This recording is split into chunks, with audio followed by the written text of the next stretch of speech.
73 فرقوں والی حدیث کی کیا اہمیت ہے؟ ہر فرقہ اس حدیث کو فرقہ بنانے کی دلیل کے طور پر پیش کر کر کے اپنے بزرگوں کے فرقے کا دفاع کرتا ہے۔ علی بھائی کا اس حوالے سے کیا موقف ہے؟ علی بھائی تو پہلے آپ سے یہ کہیں گے 73 فرقوں والی حدیث کی بڑی اہمیت ہے، اس لیے کہ اسی کی اہمیت کو اس امت نے پکڑا ہوا ہے اور اجاگر کر رہی ہے اپنا لقمہ اس کے منہ میں ڈال کے۔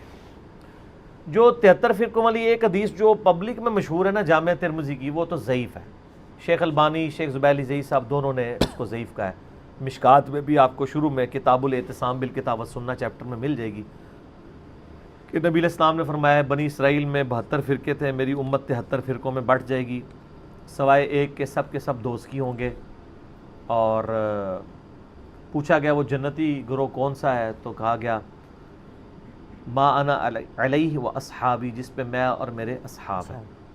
یہ روایت اصول محدثین پہ سندن ضعیف ہے، البتہ اس کو سپورٹیو ایک صحیح حدیث ہے ابو داؤد کے اندر کہ نبی صلی اللہ علیہ وآلہ وسلم نے فرمایا کہ میری امت کے 72 فرقے دوزخ میں جائیں گے اور صرف ایک جنت میں جائے گا، فرقہ نہیں گروہ، طائفہ منصورہ۔ اور نبی علیہ السلام فرمایا وہ ہے الجماع، یہ بھی ساتھ بتایا۔ آپ دیکھیں 73 فرقوں والی حدیث جو لوگ بیان کر رہے ہیں وہ ساتھ بتاتے نہیں ہیں کہ اس فرقے کا نام بھی آیا ہے، فرقہ نہیں کہنا چاہیے اس گروہ کا، الجماع۔ الجماع کس کا نام ہے؟ کسی کا بھی نہیں ہے۔ بریلوی کے الجماع اپنے آپ کو کہتے ہیں، دیوبندی، اہل حدیث، یا کوئی بھی نہیں کہتا۔ الجماع کا مطلب ہے امت کی مین سٹریم، اجماع امت جو موٹے موٹے عقیدوں کو لے کے چل رہی ہے۔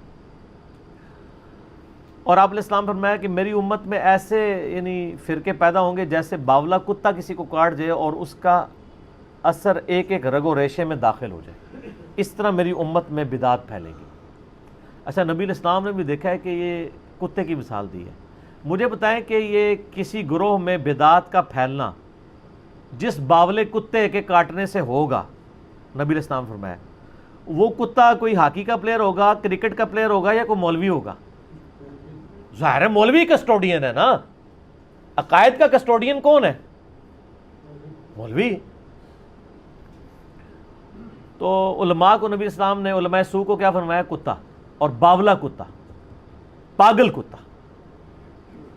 بلکہ قرآن میں سورۃ الاعراف کی آیت نمبر 175 اور 176 میں بلعام بن باورا کی مثال دی گئی ہے کہ اللہ فرماتا ہے وہ کتے کی مثال ہے جو جیسا کہ زبان ہانپ رہا ہے، وہ اس پہ بوجھ ڈالا جائے تب بھی زبان ہانپے، نہ ڈالا جائے تب بھی زبان ہانپے۔ المستدرک الحاکم میں صحیح سند کے ساتھ حدیث ہے کہ یہ جو جس کی مثال دی گئی ہے قرآن میں، کہا گیا کہ وہ صاحب علم تھا اور بعد میں وہ پستی میں جا گرا، اس سے مراد یہودی عالم بلعام بن باورا ہے، عبداللہ ابن مسعود کہتے ہیں رضی اللہ تعالیٰ عنہ۔ قرآن میں بھی کتے کی مثال، حدیث میں بھی کتے کی مثال۔ اور اب آپ دیکھ لیں جب ہم کہتے ہیں کہ جی آپ علماء سو کو کتا کہا گیا تو وہ پھر ہم سے ناراض ہوتے ہیں۔ نبی علیہ السلام تو وَإِنَّكَ لَعَلَىٰ خُلُقٍ عَظِيمٍ ہے، ان سے اعلیٰ اخلاق کسی کا نہیں، پھر بھی آپ کہہ رہے ہیں کتے کی مثال ہے۔ تو وہ روایت ٹھیک ہے کہ 72 جہنم میں جائیں گے، ایک جنت میں، لیکن اس میں الفاظ نہیں 72 ہمیشہ کے لیے دوزخ میں جائیں گے، یعنی ان کا کام دوزخیوں والے ہیں۔ ورنہ نبی علیہ السلام یہ کلیئر کرتا ہے کہ 72 تو ہمیشہ کے لیے دوزخ میں ہے اور ایک ہمیشہ کے لیے جنت میں، یعنی اپنے اعمال کی وجہ سے ڈومیننٹ ان کا پورشن جہنم میں جائے گا۔ اس کو ایکسپورٹیو حدیث بخاری اور مسلم کی ہے کہ میری امت کا ایک گروہ قیامت تک حق پہ قائم رہے گا، کوئی نقصان پہنچانے والا ان کو نقصان نہیں پہنچا سکے گا حتیٰ کہ قیامت قائم ہو جائے گی۔ تو یہ جو لوگ ان احادیث کی بنیاد پہ اپنے گروہ کو جنتی کہتے ہیں اور دوسرے کو دوزخی، پہلے تو یہ کلیئر کر دیں جنتی فرقہ کوئی بھی نہیں ہے، فرقہ تو ہوتا ہی وہ ہے جو اصل سے ٹوٹ کے الگ ہو، جنتی گروہ ہے، طائفہ منصورہ، کامیاب گروہ۔ نبی علیہ السلام، صحابہ، تابعین، اہل بیت سب کے سب ایک یعنی جنتی گروہ تھے، ان سے ٹوٹ کے جو الگ بنا وہ فرقہ ہے۔ اب یہ پتا ٹوٹتا ہے تو وہ فرق ہو جاتا ہے نا اپنے درخت سے، وہ پتا تو نہیں کہہ سکتا یہ درخت فرقہ ہے۔ جس طرح آج ہم کہتے ہیں ہمیں اپنے آپ کو مسلمان کہنا چاہیے، وہ کہتے ہیں یہ نیا فرقہ بن گیا۔ اور فرقہ تو وہ ہے جنہوں نے انڈیا کے شہروں کے نام کے اوپر اپنے آپ کو بانٹا ہوا ہے، بریلی اور دیوبندی، بریلوی دیوبندی دونوں یعنی انڈیا کے شہر ہیں، حالانکہ ہم ان کو پھر مسلمان سمجھتے ہیں، تمام اختلافات کے باوجود ان کی اصلاح کے لیے علمی طریقے سے ان پہ ان کی غلطی ہائی لائٹ کرتے ہیں 73 فرقوں والی حدیث اس والا جو پورشن ابو داؤد کا ہے وہ بالکل ٹھیک ہے، اور اس کا فہم میں جو سمجھتا ہوں وہ میں آپ کو بعد میں بتاؤں گا. پہلے میں وہ وسوسہ اس میں کلیئر کر دوں کہ ہر گروہ یہ کہتے ہیں ہم جنتی دوسرے دوست کی. تو اس سے آپ کو یہ بات پتہ چل جانی چاہیے کہ اس کا سلوشن کسی کے پاس بھی نہیں ہے، کیونکہ بریلوی اگر اپنے آپ کو طائفہ منصورہ کہتے ہیں، باقی سب کو کہتے ہیں وہ دوست کی ہیں، تو پھر آپ خود سمجھ لیں. یہی بات دیوبندی بھی کر رہے ہوں گے. پھر ایک عام آدمی کدھر جائے؟ ایک عام آدمی قرآن و سنت پڑھ کے نبی الاسلام کے ساتھ اپنا رشتہ مضبوط کرے. ہر گروہ سے، خواہ وہ کسی مکتب فکر سے تعلق رکھتا ہے، سنی ہو، شیعہ ہو، حنفی ہو، شافعی، مالکی، حنبلی، بریلوی، دیوبندی، اہل حدیث، اہل تشیع، اچھے لوگ جو موجود ہیں جنہوں نے اپنی اصلاح کر لی ہے اور امت کی مین سٹریم سے نہیں ہٹے، انشاءاللہ جنت میں جائیں گے. یہ امت کی مین سٹریم سے ہٹنے والے لوگ ہیں جیسے خوارج ہیں، پوری امت سے الگ ہو گئے. آج دور اعظم میں قادیانیوں کو آپ کہہ سکتے ہیں پوری امت سے الگ، ایک انہوں نے جھوٹی نبوت کے اوپر ایک پورے کا پوری بلڈنگ کھڑی کر لی. یہ وہ گروہ ہیں. بریلوی، دیوبندی، اہل حدیث، شیعہ آپس میں ایک دوسرے کو اس طریقے سے کہہ کے بانٹنے کی کوشش کرتے ہیں، تو اس کا تو کوئی اینڈ نہیں ہوگا. باقی یہ جو لوگ کہتے ہیں نا جی وہ فرقوں میں بٹنا ضروری ہے کیونکہ خالی مسلمان کہلانا کافی نہیں، نبی اسلام نے فرمایا تھا کہ فرقے ہوں گے. آپ نے یہ تو نہیں فرمایا تھا فرقے بنانا، آپ نے تو بلکہ ڈرایا ہے. یہ تو اسی طریقے سے ہے جیسے مسلم میں حدیث ہے، صحیح مسلم میں، کہ نبی علیہ السلام نے فرمایا قرب قیامت میں عورتیں ایسا لباس پہنیں گی گویا کہ ننگی نظر آ رہی ہوں گی، چست لباس ہوگا یا باریک. اس سے کوئی یہ رزلٹ نکالے گا کہ چونکہ اب قیامت آنے والی ہے لہٰذا ہم اپنی عورتوں کو ننگا لباس پہنائیں؟ یہ رزلٹ نکالنا چاہیے. تو فرقوں والی حدیث سے یہ رزلٹ کیوں نکال رہے ہیں کہ فرقے بنائیں؟ وہ تو کنڈیم کیا گیا ہے. کنڈیم کیا ہے قرآن میں؟ وَاعْتَصِمُوا بِحَبْلِ اللَّهِ جَمِيعًا وَلَا تَفَرَّقُوا. اللہ کی رسی قرآن کو مضبوطی سے تھام لو، فرقوں میں مت بٹو. قرآن جب منع کر رہا ہے فرقے بنانے سے تو حدیث میں تو صرف خبر ہے، حکم نہیں ہے. حدیث تو بتا رہی کہ ایسا ہو جائے گا، بچ جانا. جیسا کہ ایسا ہو جائے گا کہ عورتیں چست لباس پہنے گی، تم بچ جانا. انہوں نے اسے حکم بنا لیا ہوا ہے. یعنی کامن سینس بھی نہیں. لیکن common sense is not so common. Common sense بھی کم لوگوں میں ہی ہوتا ہے نا، اتنا کامن بھی نہیں ہوتا. اور آپ دیکھیں فرقہ واریت کا عفریت اور جن اور بدعت اتنی خطرناک چیز ہے کہ یہ شوگر کوٹڈ کر کے ہر مسلمان نے جو ہے نا وہ استعمال کر لی ہوئی ہے. اور اس کے اوپر کبھی اس آیت پہ کسی نے نہیں عمل کرنا، وَاعْتَصِمُوا بِحَبْلِ اللَّهِ جَمِيعًا وَلَا تَفَرَّقُوا. اور اس سے سخت آیت جو اپنے منہج پہ ہم نے لکھی ہوئی ہے، ان الذین فرقوا دینہم وکانوا شیعا لست منہم فی شیء. بے شک جنہوں نے دین میں فرقے بنا لیے اور اپنے آپ کو گروہوں میں بانٹ لیا، اے نبی آپ کا ان سے کوئی تعلق ہی نہیں ہے. انما امرہم الی اللہ، ان کا معاملہ اللہ کے سپرد ہے، اللہ ان کو بتا دے گا جو دنیا میں انہوں نے کرتوت کیے تھے. کتنی سخت آیت ہے، سورۃ الانعام آیت نمبر 159. اس پہ کسی نے عمل نہیں کرنا. آج تک آپ نے یہ تو سنا ہوگا جشن دیوبند کانفرنس سنی ہے نا، عظمت اہل حدیث کانفرنس، 100 سالہ جشن اعلی حضرت سنے؟ آج تک آپ نے کبھی سنی ہے مسلمان کانفرنس یا مسلم کانفرنس؟ نہیں، کوئی بھی کرنے کے لیے تیار نہیں ہے.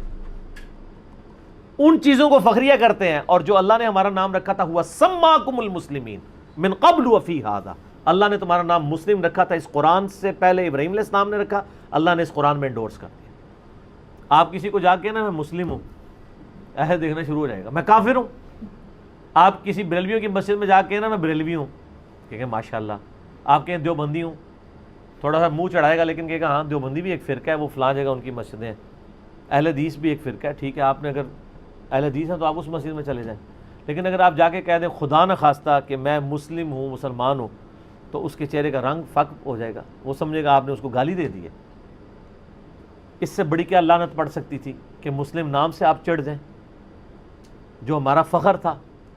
ما کان ابراہیم یہودی ولا نصرانی، ابراہیم نہ تو یہودی تھے نہ نصرانی تھے، ولکن کان حنیفا مسلما وما کان من المشرکین، بلکہ وہ تو حنیفہ تھے، سب سے ٹوٹ کے ایک اللہ کے ہو جانے والے. وہ مشرک نہیں تھے اور مسلم تھے، سر تسلیم خم کرنے والے. یہ آج ہمارے لیے مصیبت بن گئی ہے. ہم جب لوگوں کو بتاتے ہیں لوگ پریشان ہو جاتے ہیں، پھر ہم ان کو پھکی دیتے ہیں. صحیح مسلم میں ایک حدیث ہے کہ قرب قیامت میں جب دجال آئے گا نا تو الٹیمیٹلی یہودیوں کے خلاف جب مسلمان قتال کریں گے تو اللہ کے نبی علیہ السلام فرماتے ہیں اگر یہودی کسی پتھر کے پیچھے بھی چھپا ہوگا نا تو وہ پتھر بھی بول کے کہے گا ایھا المسلم، اے مسلم میرے پیچھے یہودی اسے قتل کر دے، سوائے ایک درخت کے غرقت جو یہودیوں کو پناہ دے گا، کیونکہ وہ یہودیوں کا درخت ہے جس کی کاشت انہوں نے بہت زیادہ کی ہوئی ہے. میرا یوٹیوب پہ غرقت کے اوپر ایک کلپ بھی ریکارڈڈ ہے.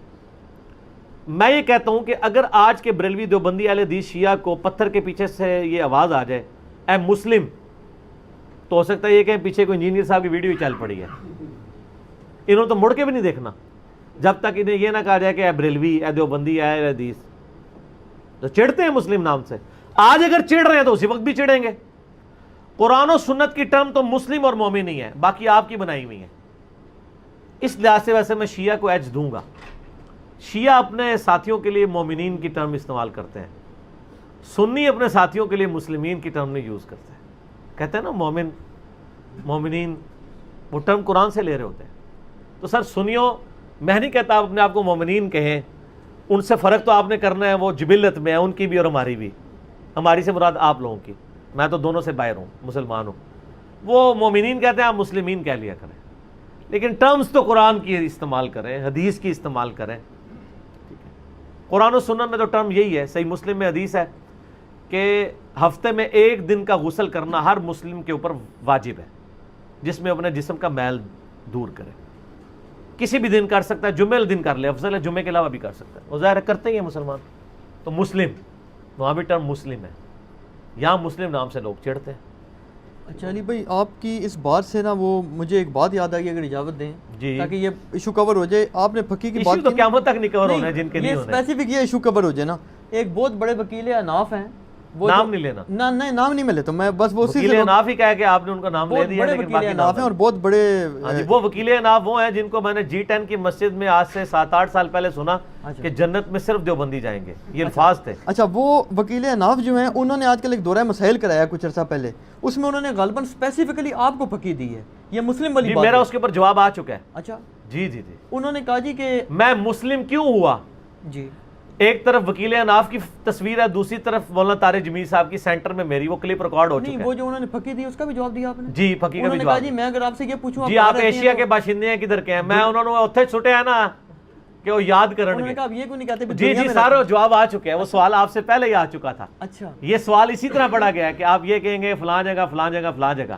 جی جی ٹھیک ہے نا. تو وہ اس کا جو میں نے جواب ان کو دیا نا، وہ آپ سنیں گے تو آپ جھوم اٹھیں گے اور جھوم کے ایک دفعہ کہیں گے کہ نہ میں وہابی نہ میں بابی، میں ہوں مسلم علمی کتابی. وہ کچھ کیا ہے میں نے ان کے ساتھ اس بات کے اوپر، وہ آپ میرا کلپ دیکھ لیں. اچھا، یہ آپ کے یہ جو شعر ہے اس پہ بھی ایک پوسٹ مارٹم میں ایک علامہ صاحب نے کر دیا. وہ کہنے لگے جی یہ تو جناب جو ہے نا یہ بابی نہ کہا کرو، بابا ہی کہا کرو. کہ بابی تو وہ کہتے ہیں یہ ایران میں تھا کوئی غالباً گمراہ شخص تھا، محمد بن باب کے کیا. وہ نہیں، وہ سر وہ اللہ کے بندے، بات یہ ناموں سے کچھ نہیں ہوتا. عربی کا فتنہ اور پنجابی کا فتنہ اور الفاظ سے نہیں ہوتا. ٹھیک ہے، نہیں وہ کہتے ہیں بابا سے بابی نہیں بنتا نا. نہیں بنتا ہے. اردو میں کیا بنتا ہے؟ بابا ہی بنے گا. نہیں، بابوں کے ماننے والے کو کیا کہیں گے؟ پاکستان کے ماننے والے کو پاکستان کہیں گے یا پاکستانی کہیں گے؟ افغان صوبے سے تعلق رکھنے والے کو افغانی کہیں گے ان کے ملک سے، یا افغان کہیں گے؟ افغانی کہا جاتا ہے نا. تو یہ نی وہ ہے، نون یاز ہے نہیں، ان کو کہ اردو بھی تھوڑی سیکھ لیں. یہ بابی ہم عربی میں نہیں کہہ رہے، اردو میں کہہ رہے. اردو میں کیا، ٹھیک ہے. تو بابی بنے گا.